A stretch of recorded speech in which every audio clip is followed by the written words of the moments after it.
안녕하세요. 두 아들은 두 아빠 두손파파입니다. 오늘 미국 증시는 전쟁에서 패한 것처럼 시뻘건 피로 물들었는데요. 언제쯤 꺾일까 했던 유동성 랠리가 일단락되는 것 같은데 추가적으로 얼마나 더 하락할 가능성이 있는지 알아봐야겠죠. 일단 오늘 시장의 하락 요인은 여러 가지가 있습니다. 첫째, 미중 분쟁이 계속되고 있다는 겁니다. 화웨이에 이어 미 국방부가 SMIC에 대한 제재를 할 거라는데요.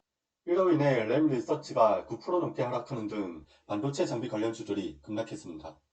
화웨이와 SMIC 등에 대한 제재가 틱톡 제재보다 더 중요한 건 틱톡이야 다른 플랫폼이 대체할 수 있지만 화웨이의 5G 장비와 SMIC의 반도체 분야는 4차 산업에서 필수적인 산업이기 때문입니다. 미국 증시가 하락한 이유 두 번째, 앞서 얘기했던 것과 비슷한 이유인데 트럼프가 노동절 연설에서 또 중국을 때렸고 심지어 동맹 국가들도 공격을 하면서 시장에서는 보호주의 확대에 대한 걱정을 하는 것 같습니다. 구체적으로 트럼프는 중국에 대한 고율 관세가 합당하다면서 심하게는 중국과의 관계를 끊어야 한다고 주장했습니다. 또 동맹국들도 미국한테서 얻어갈 생각만 한다고 한 거죠.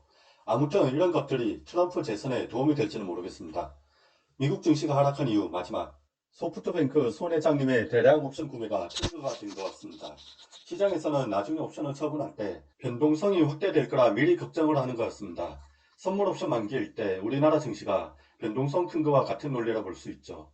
일단은 미국 옵션 만기일이 18일로 예정되어 있으니까 참고하시면 될 것 같습니다.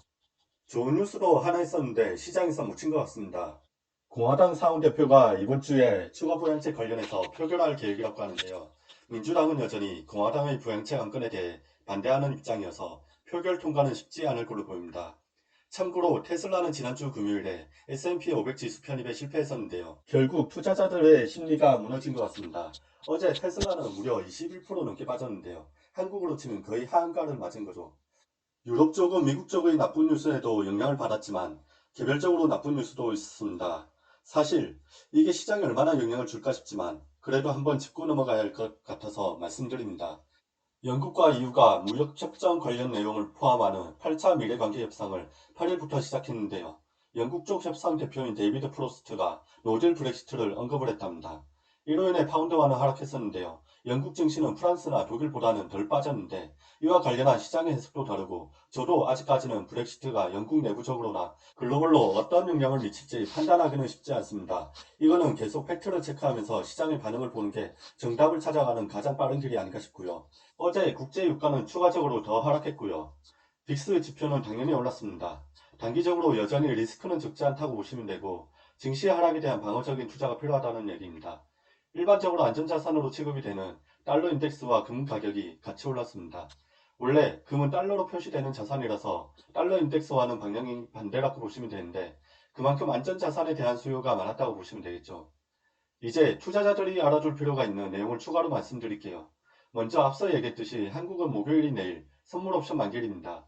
쿼드러플 위칭데이라고 하는데 선물 옵션 만기일에는 특히 시장의 변동성이 크기 때문에 시장에서는 내마녀의 날이라고도 합니다. 특히 지금과 같이 불안한 시장 상황에서는 변동성이 아래 방향으로 커질 가능성을 열어두고 대응하시는 게 좋을 것 같습니다. 그리고 같은 날 카카오 게임즈가 상장을 합니다. 카카오 게임즈는 시가총액 기준으로 1조 7,600억 원에 상장하는데 보수적으로 3조 2,600억 원 정도 되면 절반 정도는 털어낼 생각입니다.